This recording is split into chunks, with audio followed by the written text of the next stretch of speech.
you want to make the most delicious, yet simple Nigerian fried rice? Let's do it.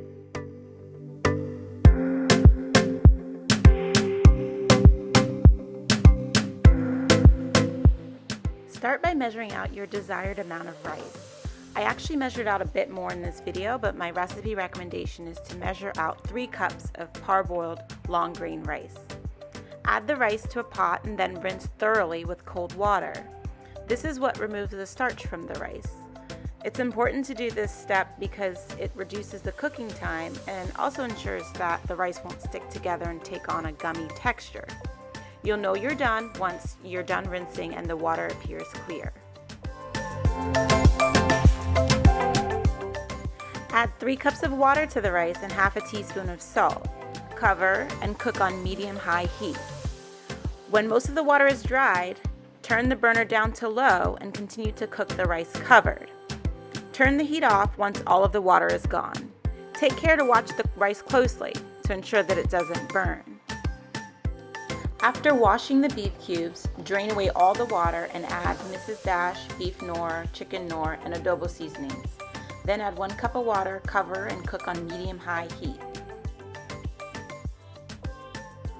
Next is vegetable prep. Chop 1 medium onion into small pieces and set aside. Then chop 1 bell pepper into small pieces and set aside.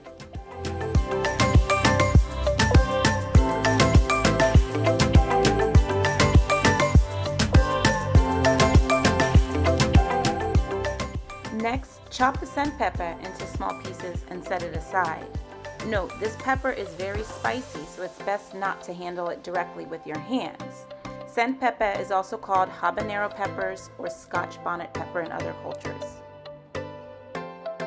After about 20 minutes of cooking on the stove, you'll notice that the beef is well cooked and the broth is nice and concentrated. Turn off the stove and set it aside. Remember, it's important to keep the beef broth for later.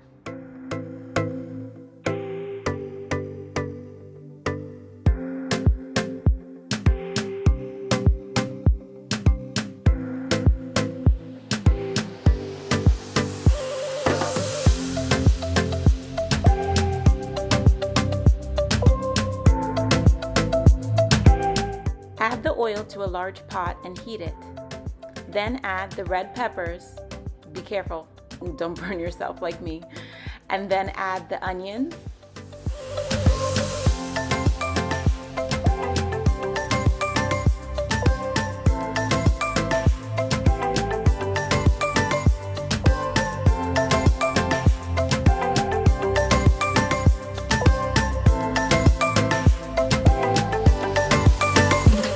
After stirring it together and allowing it to fry for some time, add the sand pepper and then stir and let it continue to fry for some more.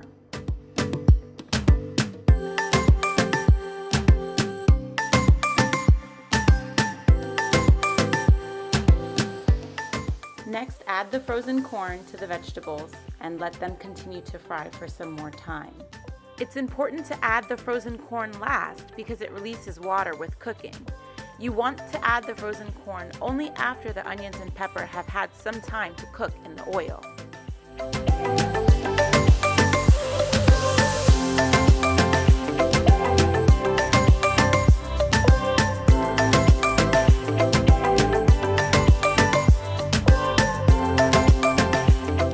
Add the Maggi cubes and then the curry powder.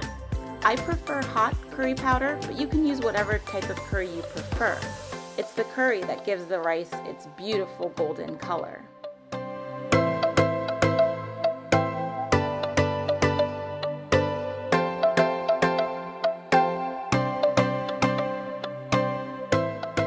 Next, you'll add the beaten eggs to the mixture. You'll want to stir and prepare to add the rice. Your heat should be on medium-low at this point. Understand that the egg will cook and scramble gradually as you continue to stir the rice with cooking.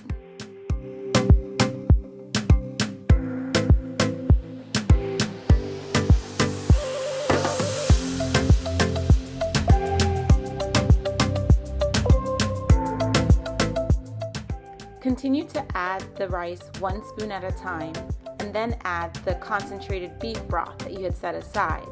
It should be about 1/4 cup's worth of beef broth.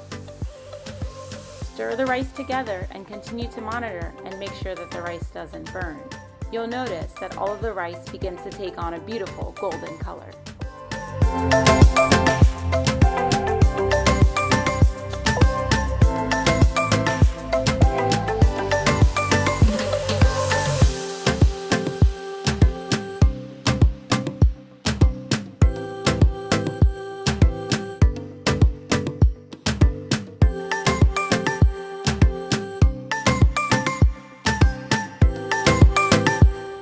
Add additional rice and continue to stir everything together.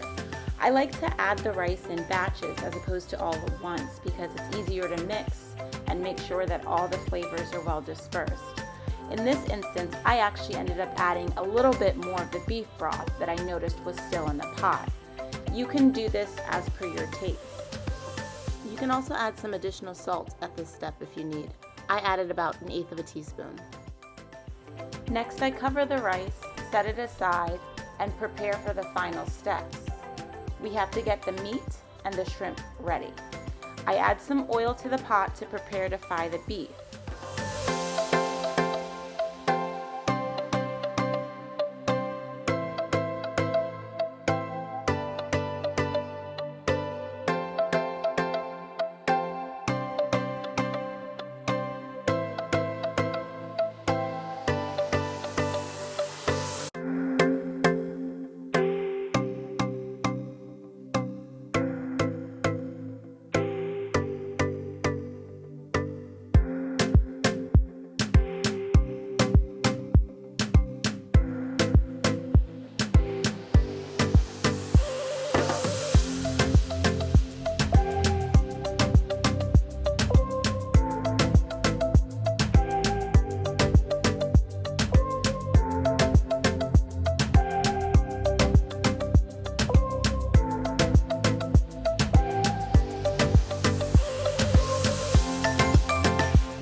The beef is allowed to fry in the oil briefly.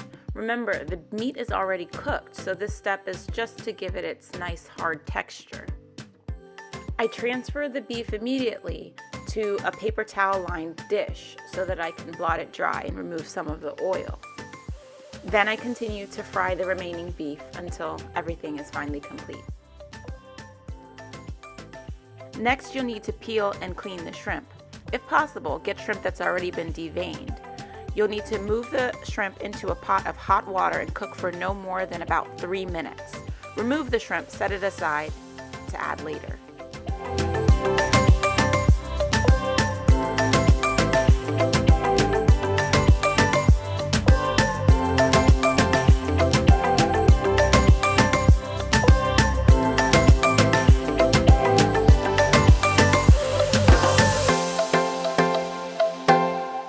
Once you add the fried beef, you're done.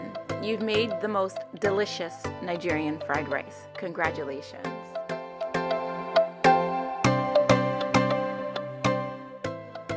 I used to make my fried rice the traditional way of cooking the rice in chicken broth. However, one day I wanted to make fried rice, but I didn't have any chicken. I only had beef. And this is how I discovered you can still develop all the same great flavors, but just in a different way. Now, of course, I still have all my aunties telling me, this is not how you make fried rice. However, when everyone tastes my fried rice, they love it and they're all asking for more. Thanks again for watching. Stop by platedplanner.com and pick up your digital recipe book and add this and all your favorites.